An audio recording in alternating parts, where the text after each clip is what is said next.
오늘 우리가 함께 나누실 하나님의 말씀은 요한복음 9장 1절에서 12절입니다. 요한복음 9장 1절에서 12절입니다. 예수께서 가시다가 날때부터 눈먼 사람을 보셨다. 제자들이 예수께 물었다. 선생님, 이 사람이 눈먼 사람으로 태어난 것이 누구의 죄 때문입니까? 이 사람의 죄입니까? 부모의 죄입니까? 예수께서 대답하셨다. 이 사람이 죄를 지은 것도 아니요. 그의 부모가 죄를 지은 것도 아니다. 하나님께서 하시는 일들을 그에게서 드러내시려는 것이다. 우리는 나를 보내신 분의 일을 낮 동안에 해야 한다. 아무도 일할 수 없는 밤이 곧 온다. 내가 세상에 있는 동안 나는 세상의 빛이다. 예수께서 이 말씀을 하신 뒤에 땅에 침을 뱉어서 그것으로 진흙을 개어 그의 눈에 바르시고 그에게 실로암 못으로 가서 씻으라고 말씀하셨다. 실로암은 번역하면 보냄을 받았다는 뜻이다. 그 눈먼 사람이 가서 씻고 눈이 밝아져서 돌아갔다. 이웃 사람들과 그가 전에 거지인 것을 보아온 사람들이 말하기를 이 사람은 앉아서 구걸하던 사람이 아니냐 하였다.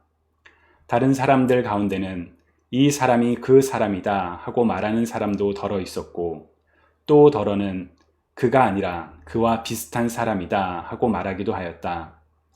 그런데 눈을 뜨게 된 그 사람은 내가 바로 그 사람이요 하고 말하였다. 사람들이 그에게 물었다. 그러면 어떻게 눈을 뜨게 되었소? 그가 대답하였다. 예수라는 사람이 진흙을 개어 내 눈에 바르고 나더러 실로암에 가서 씻으라고 하였소. 그래서 내가 가서 씻었더니 보게 되었소. 사람들이 눈을 뜨게 된 사람에게 묻기를 그 사람이 어디에 있소 하니 그는 모르겠소 하고 대답하였다. 주님의 말씀입니다. 하나님 감사합니다. 아멘. 우리는 지난 며칠 동안 유대인의 명절이었던 초막절 기간에 모인 많은 사람들과 예수님의 대화를 살펴보았습니다. 계속되는 논쟁 속에서 예수님께서 누구이신지를 분명하게 말씀하셨지만 여전히 많은 사람들은 예수님이 누구인지를 깨닫지 못한 채 예수님을 의심하고 또 덜어는 귀신이 들렸다라고 비방하며 심지어 돌로 죽이려고 하는 모습까지 보았습니다. 진리요, 생명이며 구원이신 예수님을 눈앞에 두고도 제대로 바라보지 못하는 사람들의 모습은 육신의 눈은 뜨여 있지만 영의 눈은 가려진 곧 영적으로 눈이 멀어 있었음을 보여주는 일입니다. 이와 같은 맥락 속에서 오늘 우리가 읽은 본문의 사건, 곧 태어날 때부터 눈이 멀었던 사람을 예수님께서 치유해 주시는 일은 참 깊은, 여러 가지로 깊은 의미들이 담겨 있습니다. 그 중에서도 우리가 가장 주목할 부분은 이 사건을 통해 예수님이 누구이신지가 분명하게 드러난다는 점입니다. 주님을 사랑하시는 성도 여러분, 오늘 본문에서 예수님은 어떤 분이신가요? 예수님은 어떤 분이신가요? 오늘 본문이 증거하는 예수님의 세 가지 정체성에 관하여 여러분들과 함께 말씀을 나누고자 합니다. 오늘 본문을 통해서 발견하는 예수님의 첫 번째 정체성은 바로 치유자이신 예수님이십니다. 오늘 본문 1절을 보면 예수님께서 길을 걸어가실 때에 날 때부터 눈이 먼 사람을 보셨다라고 성경은 기록합니다.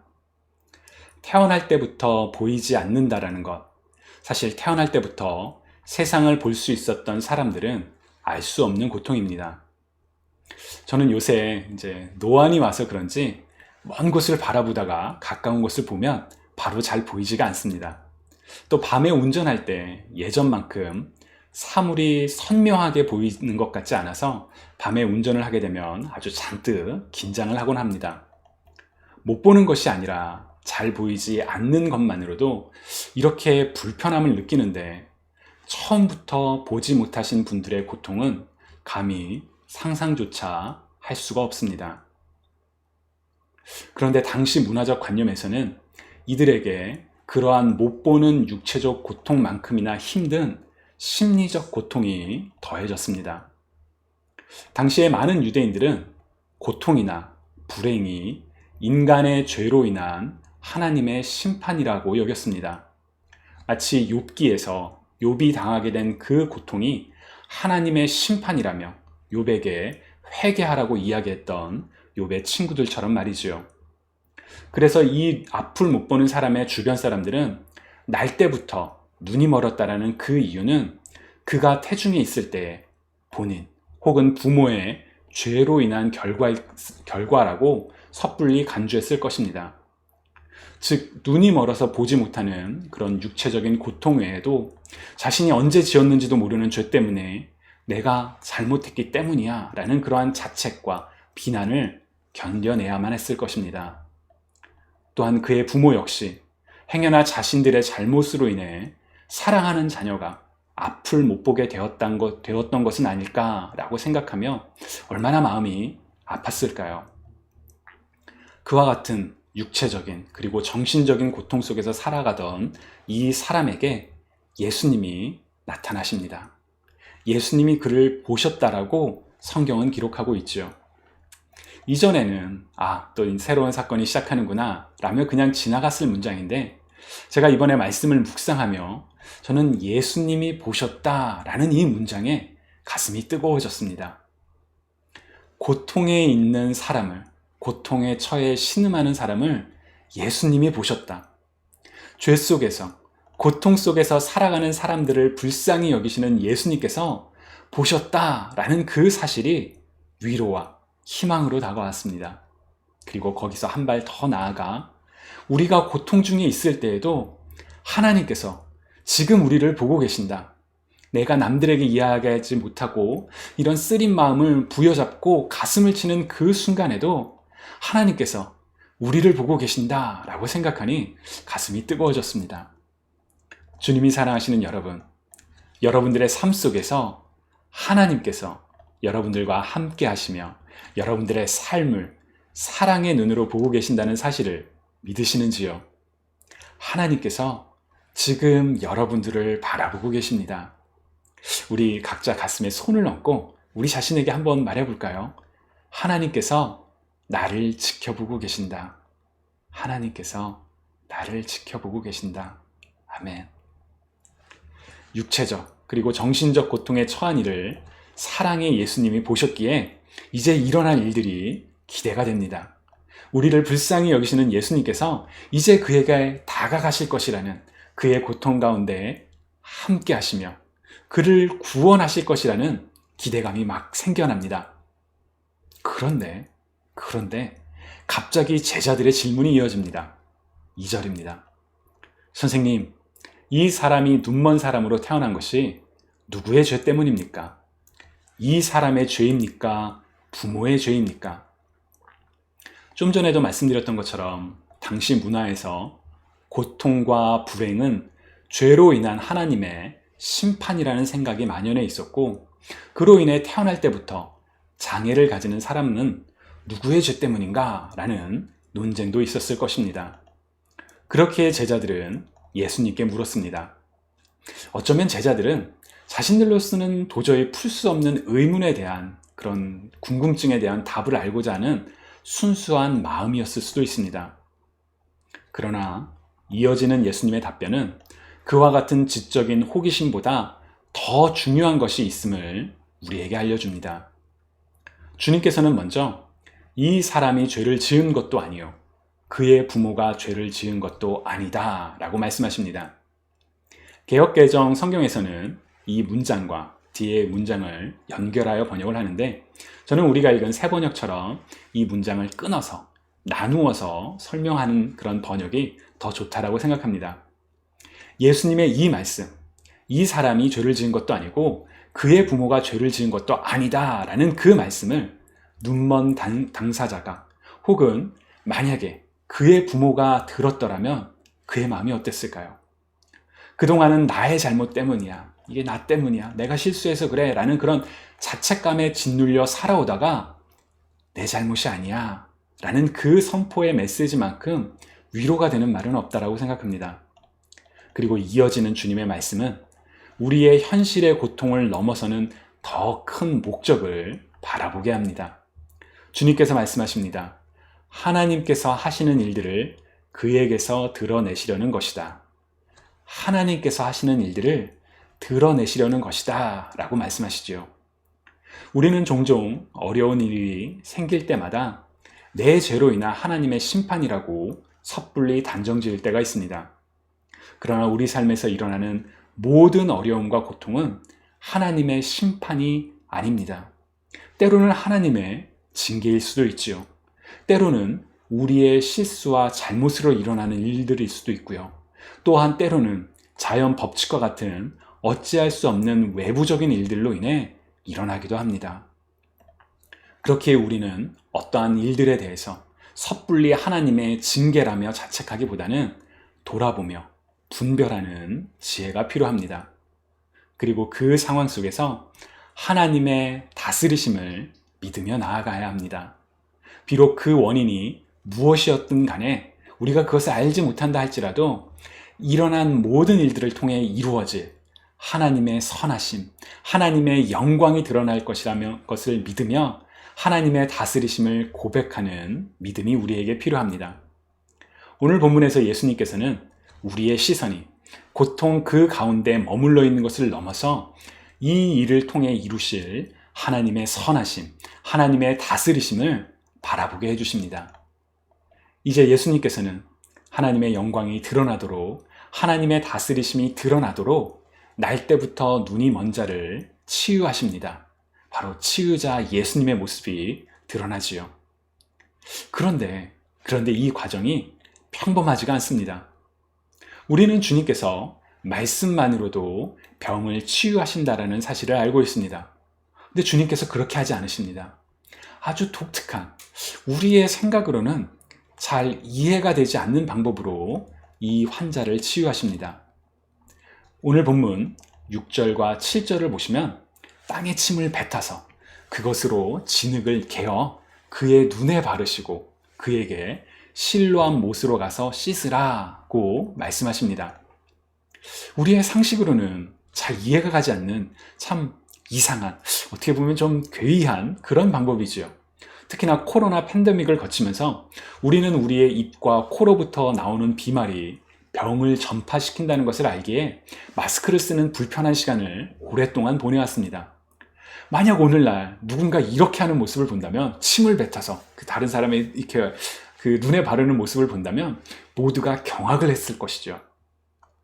그런데 바로 여기에 우리가 성경을 읽을 때 주의할 점이 담겨 있습니다. 성경은 영원하신 살아계신 하나님의 말씀이지만 사람의 손을 통해 하나님의 영감을 받은 사람의 손에 의해 쓰여졌습니다. 그래서 성경은 당시의 시대적, 문화적인 개념들이, 그런 맥락들이 담겨 있습니다. 그래서 우리는 성경을 읽을 때마다 당시의 시대적인 그런 문화적인 맥락을 고려하며 읽어야 합니다. 오늘날에는 침으로 누군가의 병을 고친다는 것은 상상할 수도 없는 일이지만 이 당시만 하더라도 사람들은 침으로 병을 고칠 수 있다라고 믿었다라고 합니다. 예수님께서는 분명히 말씀만으로도 병을 치유하실 수 있었지만 지금 이 병을 고치시고자 한다는 것을 알 수 있도록 하기 위해서 침을 뱉으셨던 것은, 그 침을 사용하셨던 것은 아니었을까요? 그리고 침만으로 그렇게 곧 하시지 않고 그 침을 진흙에 개어서 눈에 바르는 아주 의미 깊은 행동을 하십니다. 저는 바로 여기에 오늘 본문이 증거하는 예수님의 두 번째 정체성이 드러난다고 믿습니다. 그것은 바로 창조주 하나님이십니다.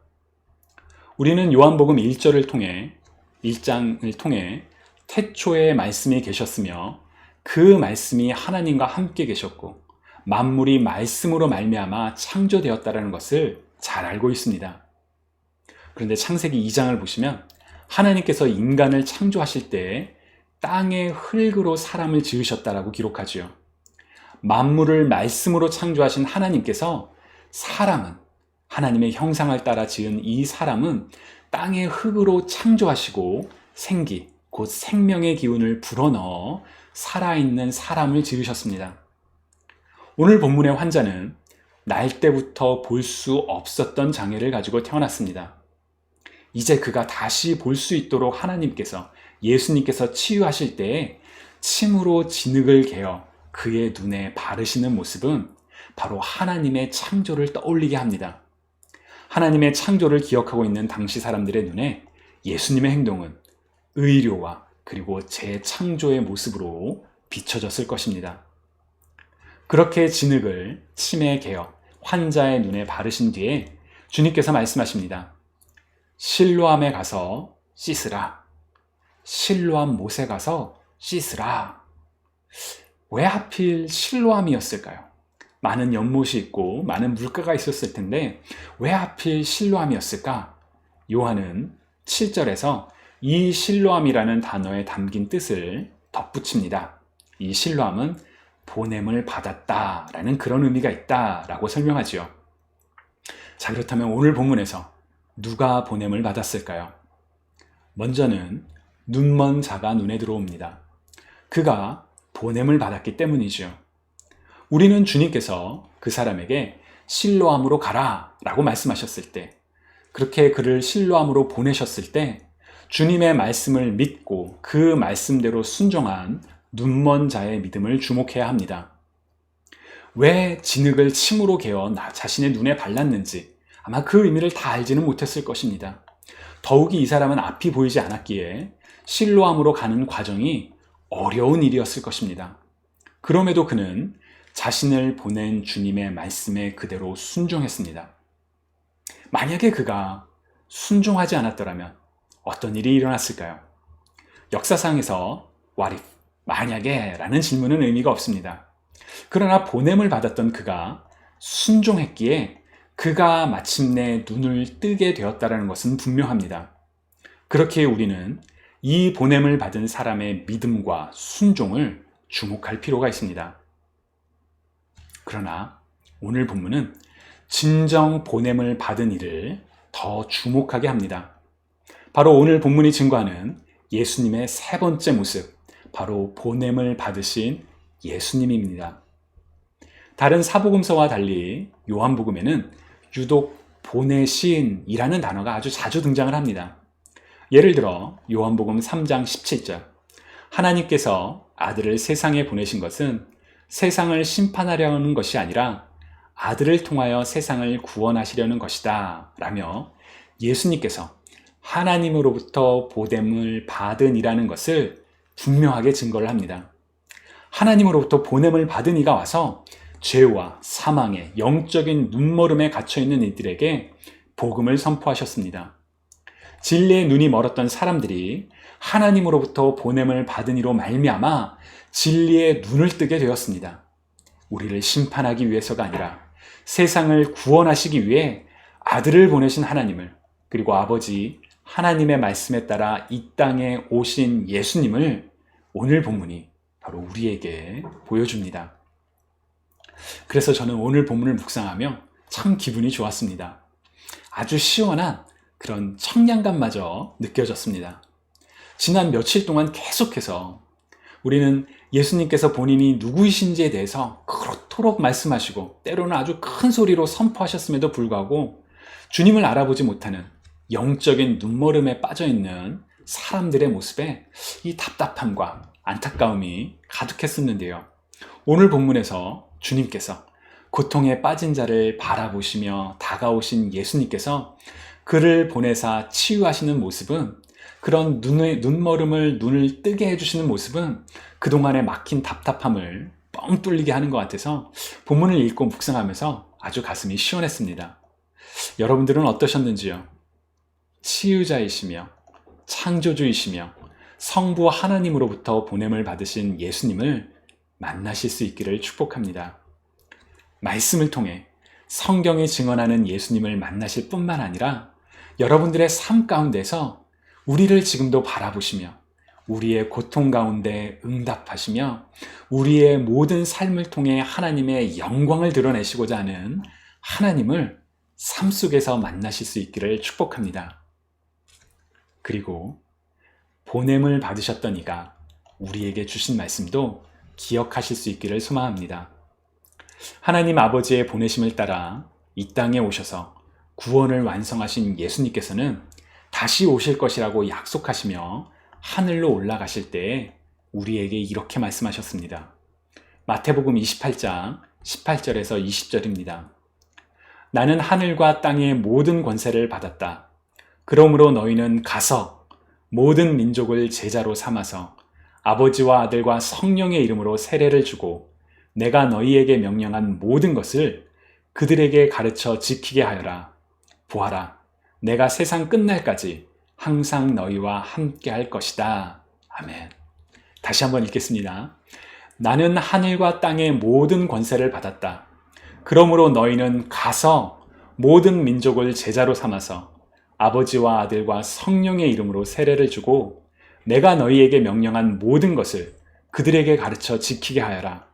보아라, 내가 세상 끝날까지 항상 너희와 함께 할 것이다. 아멘. 보냄을 받으셨던 예수님께서 예수님을 따르던 제자들을 보내시며 말씀하셨습니다. 우리 모두는 예수 그리스도를 따르는 주님의 제자들입니다. 우리는 세상 가운데로 하나님의 사랑과 복음을 증거하며 하나님께 영광을 돌리도록 보냄을 받은 하나님의 사람들입니다. 이 땅에 보냄을 받으신 성도 여러분, 오늘 하나님께서 우리를 우리의 삶의 현장으로 보내십니다. 주님의 사랑이 필요한 그곳에, 주님의 정의가 필요한 그곳에, 주님의 복음이 필요한 그곳에 우리를 보내십니다. 주님으로부터 보냄을 받은 하나님의 자녀들로서, 그리스도의 제자로서 오늘 하루도 주님과 함께 동행하시며 믿음의 선한 싸움을 싸우시며 세상 가운데 그리스도의 제자로 살아가는 저와 여러분 모두가 되시기를 주님의 이름으로 간절히 축복합니다.